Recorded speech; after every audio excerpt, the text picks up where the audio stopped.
The wait is over. This is the best mod yet, guys. Finally, we got more than one game on our Terminator 2 cabinet. Here's my full review and tutorial on the Buy Stuff Arcade's Retro Shooter Selector Deck. Here's the box we got from Buy Stuff Arcades. We'll open it up and we'll see what's inside.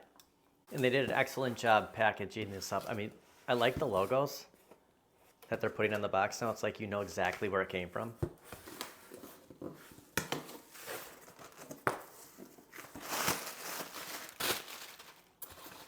All the parts included, and we'll go over everything once we get everything pulled out and set up.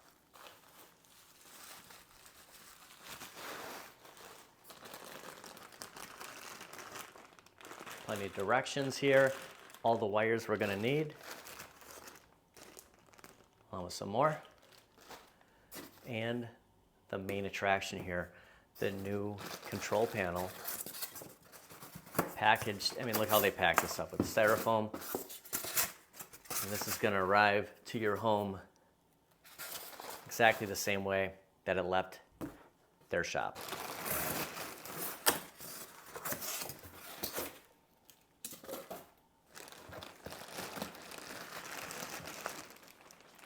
And there's that control panel. And the thing that's different about this deck and the T2, first of all, you're not going to need that deck protector, but underneath, everything's loose. So the cords for the guns aren't going to be able to go directly through here like some of you have modded with your T2. They're going to come up from underneath the cabinet, and I'll get into that as we set this up. Now there is a mod. If you want to keep the same setup right here and just replace your two guns with the retro shooter guns, P-Dubs Arcade Loft will have a full tutorial on keeping everything the same on your Arcade 1-Up Terminator 2. But for this mod, we need to pull this out. So the first thing is disconnecting your two cords and remove all 4 screws. And when you remove those screws, hold on to them because you're going to need them when we put the new deck in. Just take those guns out first. And I did tuck my cords.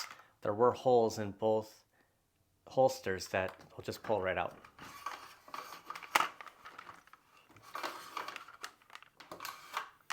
And your panel will just pop right out. And just disconnect your ribbon cable and the cable for your light guns. We're going to hold off from putting the new control panel in here and actually go to the back of this cabinet and start disconnecting some more cords. I did unplug the main power for the Arcade 1-Up. We're going to remove the back panel. Once you get the back of the cabinet off, just simply unplug all your wires and remove the screws and take off your PCB. And once everything is unplugged from that box, then you can take those screws out and remove this cover. When you've reached this point and you remove this piece right here, which I did mark the hole that I took. I don't know if this is going to matter, but you know, to keep notes, to take pictures, always a good idea. I'm going to take a picture of how this is going in. We do have a couple that we're going to reuse once we put the new board on. And once we have our picture, we're going to need to unplug this, and then this is free. Really easy with your fingernail. If you just work the corners on both ends of here, it's going to just come right out. And just a mental note here, that when this was plugged in, the red was on the left, the black was on the right. And the same with this, is the red's going to be on the left, and you're just going to work it side to side until this pops off. And once this is removed in there, I guess there's no real easy way. You just kind of work it and it pops off. It might startle you a little bit. It just got me. But this can now be completely removed. And all you have left is this hanging and that yellow, red, and black wire. Next, we'll put in the encoder board that you got with your kit. And you're just going to need 2 screws. Left right here, right here. And it's the ones that we're holding in the PCB. So hold on to those screws. You're going to need a few of them. These line up perfectly. Now I might upgrade to the 19-inch screen. If you do, you're just going to have to remove this encoder board. And at least it's not like 3M tape holding it on there. In other mods I've done for Buy Stuff, it's kind of hard finding that hole here. We've used a lot of 3M tape. There we go. To hold some of this up here, because underneath the control panel is usually where that box goes. But with this, you just remove these 2 screws again, disconnect these 2 cords, and you can pull out this monitor, put in the 19-inch if you decide to upgrade later. And it is very important to ground this wire, so plugging these two in. This is also important, so just pick one of the screws and just put the screw there and tighten that in there just so it's grounded. Plug these two back into this encoder board, and just remember that the red is on the left and the red's on the left on the right hand side. You can see red, yellow, black, and then the red, and then it's the white and blue towards the right. So just make sure the red's on both sides. Where's my finger? Are on the left hand side. This next step is totally your call. You can set the box and just have it sit there, or you can mount it. Okay, so I hadn't decided if I was going to do there's two steps, and I'm going to have a link. BuyStuff does have a video for this. You can feed the cords through for your IR modules on both the left and the right, or you can drill a hole, and there's steps here. So there's two different sizes. I'm on the second step, and I just want to show you that before we do mount that bottom, drill this. So there's a little bit of cleanup we're going to have to do, and just a little change of plans here. I had decided that we're just going to put I don't want to see the cords. This is going to be a lot cleaner look.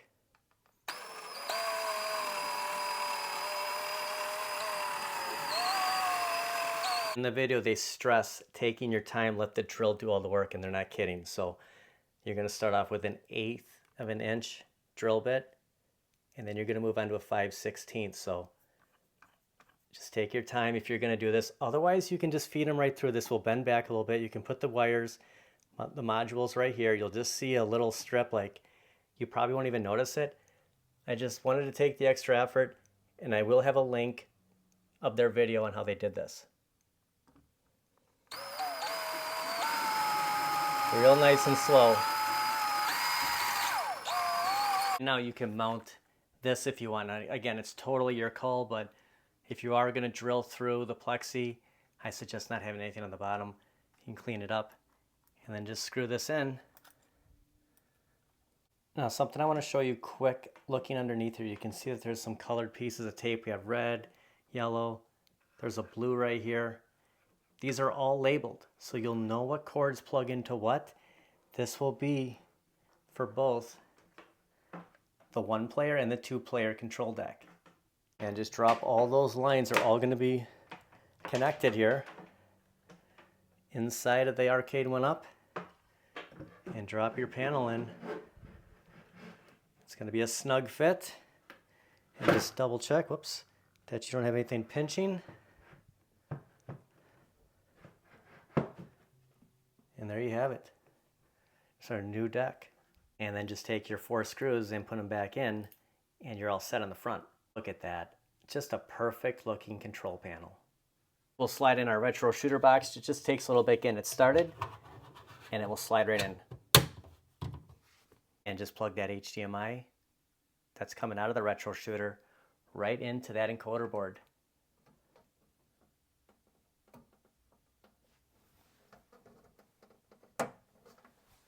Okay, we fed through the IR modules. We got one on the left, it's falling through, and we got one on the right. We drilled the holes. Now you can either drill the holes, or you can come down and just lift up this panel and feed the lines through here. The issue with drilling is, first of all, you got to take your time. Second, I did 4 different drill sizes to be able to fit this. This white piece right here, I mean, it's got to be big enough for it to come through.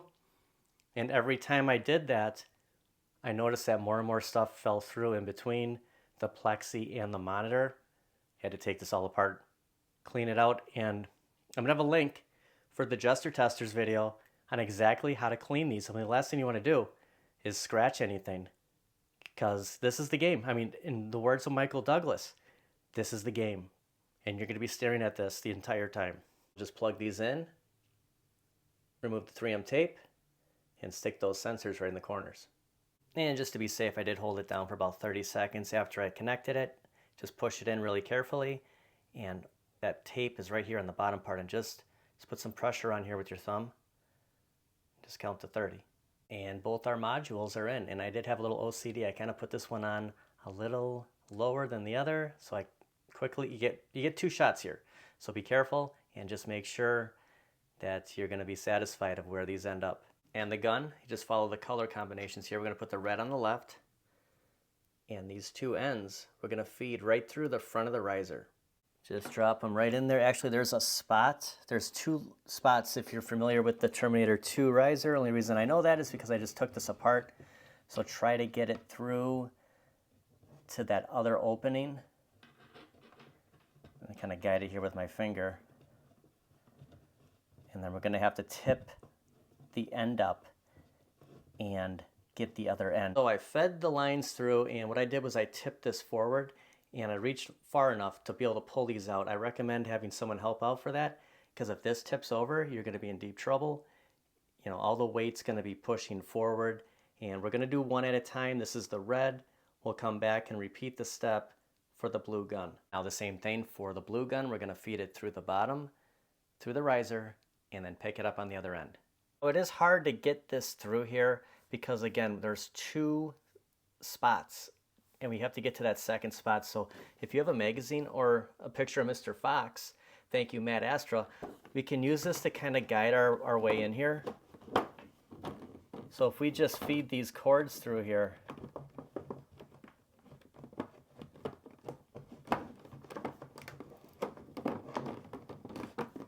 now we'll just shoot to that second side without kind of destroying your fingers in the process. And we can take Mr. Fox out. You can always count on Mr. Fox for help. And just feed it through. And we'll tilt this forward and grab those 2 ends and plug them in. The best thing about the Terminator 2 mod is it hides a lot of these wires. I mean, you can already see we just have the guns plugged in so far and the HDMI going in. We still have 2 pedals to plug in. We'll plug them in, and then I'll show you where I mounted, or we're going to mount, the actual pedal holders. And when it comes to the pedal holders, it's all preference. I decided to go on the back. It's just too tight to go on the sides. There is 3M tape holding them in, but you can see there's 2 holes on the top. We're going to screw those in, and I just recommend if you're going to screw them in, just grab a drill. You can see how thick that riser is. You can also do the side of the actual cabinet. It just depends what kind of space you have and if you want to see it. You can see how nice that looks, how they're just tucked there. There's no more cords hanging. There is something we have to do, but we're going to save this to the end as you see this buildup of cords, and I'll explain that in a little bit. But the first thing we want to do now is just start plugging in these wires, and we have a USB port we'll plug in first, and that's just going to go in the only open spot in your box. There's 1 open spot for that USB.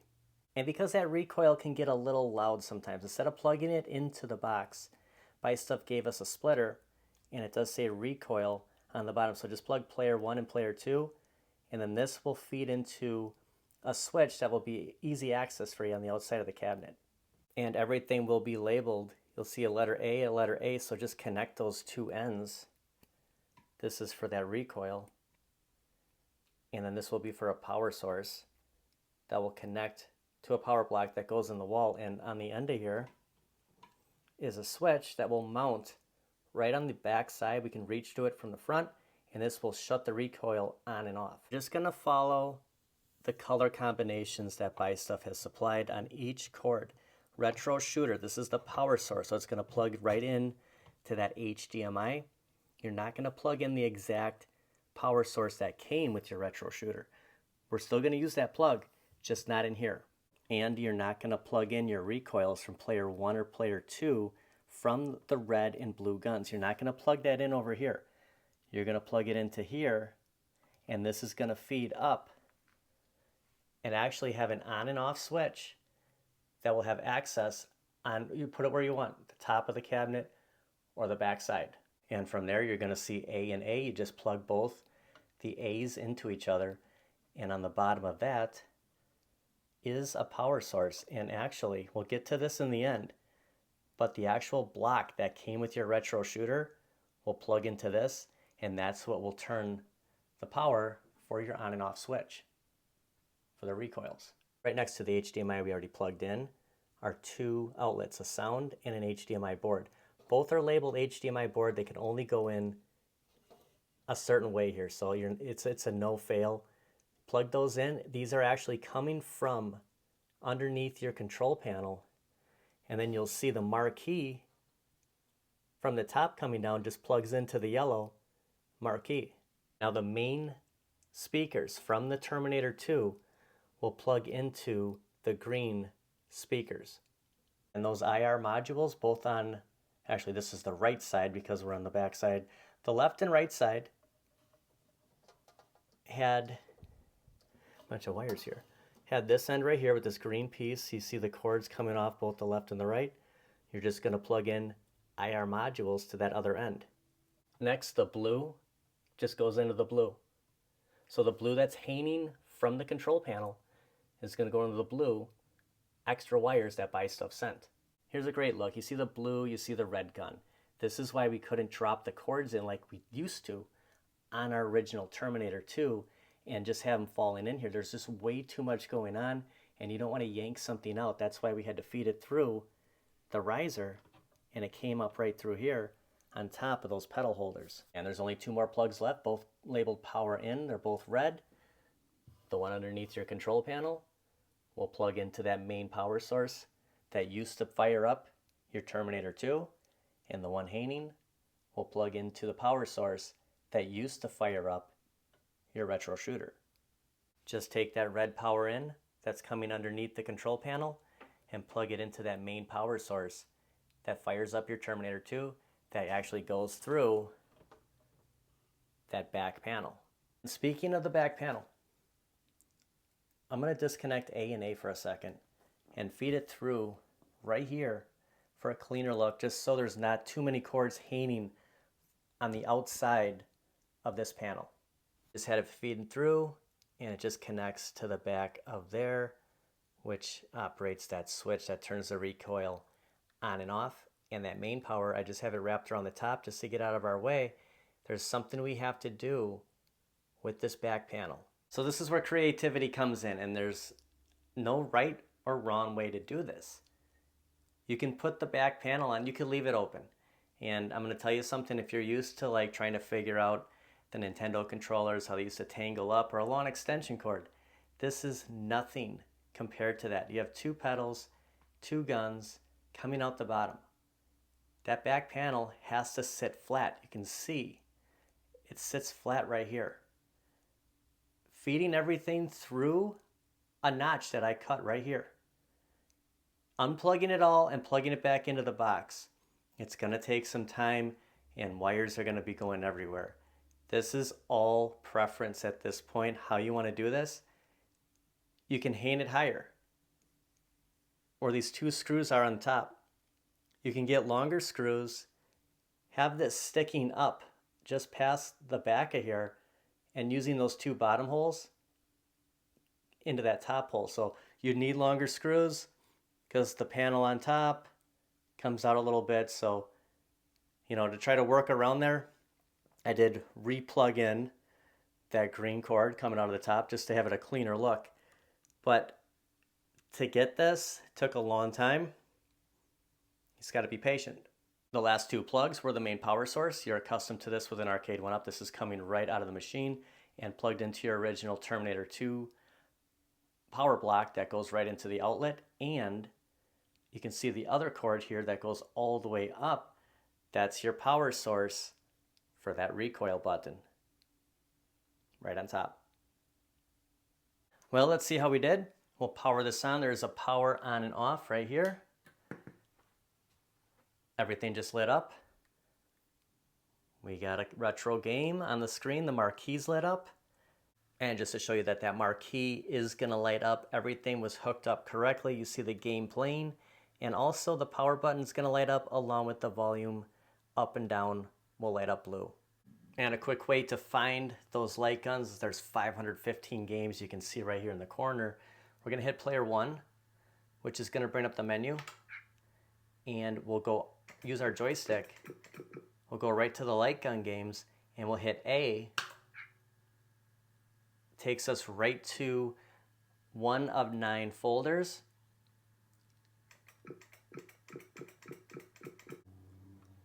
Well, let's check out some gameplay here. We have Steel Gunner on, And we'll start this up, get some credits.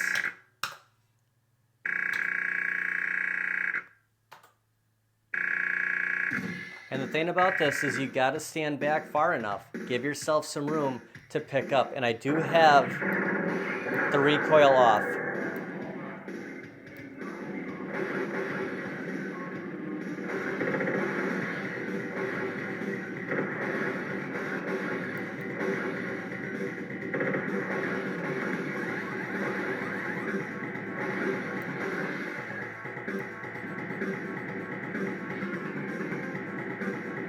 And when you're ready to exit a game, just hold down player 1 for a couple of seconds and you're going to get this option and you can just scroll down,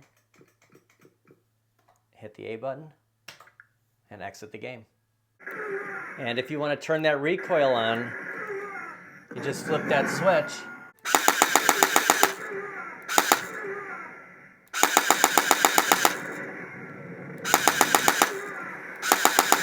But guys, it plays excellent. And you can turn it to single shot just by holding in the D-pad.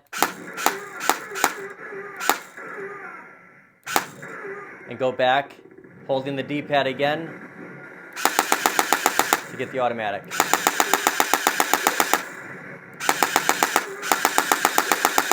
Holding this D-pad down by pressing it in, you can change from single shot or automatic, and by flipping that switch that's on top or on the side of your cabinet, on or off, that will power it on. Otherwise, you can just shoot without making any sound, because I know some people might have an issue with it. Your A button is right here. This is the button that will select the games. This is the button that will bring up the main menu, and your coin button. So it just takes some familiarization on these guns, the controls, but I'm going to tell you what, it plays really good.